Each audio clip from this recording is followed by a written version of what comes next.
Mehedi Hasan Miraz, the man, the myth of Bangladesh cricket. এজন্য সাকিবের আরেক প্রতিচ্ছবি ফিরে আসছে দেশের ক্রিকেটে। সাকিব যেমন একই ভুল দ্বিতীয়বার করেন না, মিরাজও করলেন সেটাই। ব্যাট হাতে যেমন জ্বলে উঠেছেন, ঠিক তেমনি জ্বলে উঠছেন মস্তিষ্কের খেলাতেও। সাকিব আল হাসানের মতোই করছেন বাজিমাত।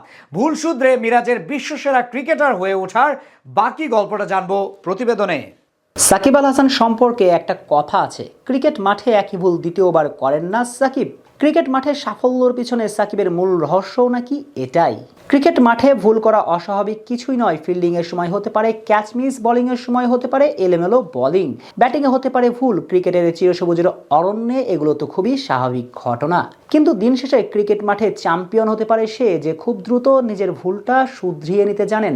আর বিশ্বসেরা অলরাউন্ডার সাকিব এক ভুল নাকি দ্বিতীয়বার করেন না। আর এই মন্ত্র মেনে চলার কারণে ক্যারিয়ার জুড়ে একের পর এক সাফল্য পেয়েছেন, হয়েছেন বিশ্বসেরা। আর মেহেদী মিরাজ যেন সাকিবের সেই মন্ত্রটাকে নিজের করে নিয়েছেন। মিরাজকে বলা হয় আগামীর সাকিব আল হাসান। ব্যাটে বলে সাকিবের মতো করে বাংলাদেশকে সার্ভিস দিচ্ছেন। তবে এবার দেখালেন শুধু ব্যাটে বলেই নয়, বরং আচরণের দিক থেকেও সাকিবের মতো হয়ে উঠছেন টাইগারদের ভারপ্রাপ্ত ক্যাপ্টেন।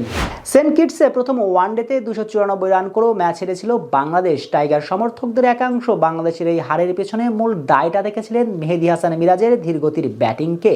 মিরাজের মন্তর ব্যাটিংয়ে টাইগারদের স্কোর বোর্ডে কমপক্ষে 10 থেকে 15 রান কম উঠেছে। মিরাজ আরেকটু চালিয়ে খেলতে পারলে বাংলাদেশের স্কোর বোর্ডে জমা হতে পারত 300-র ওপরে রান। তখন ম্যাচটা আরও একটু চ্যালেঞ্জিং হতে পারত ক্যারিবিয়ানদের জন্য।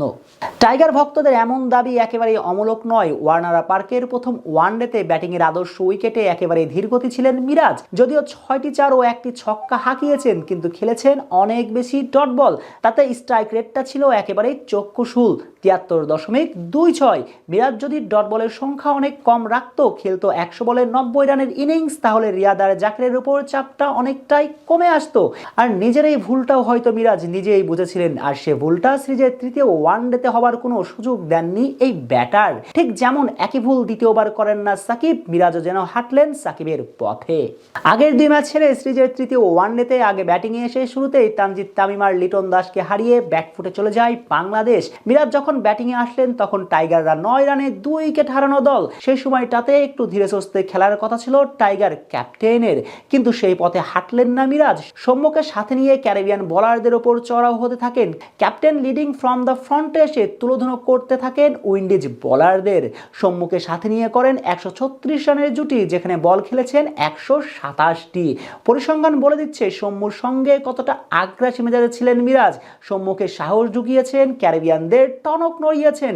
শেষ পর্যন্ত ব্যক্তিগত 77 রানে ডাইরেক্ট থ্রোতে প্যাভিলিয়নের পথ ধরেছেন।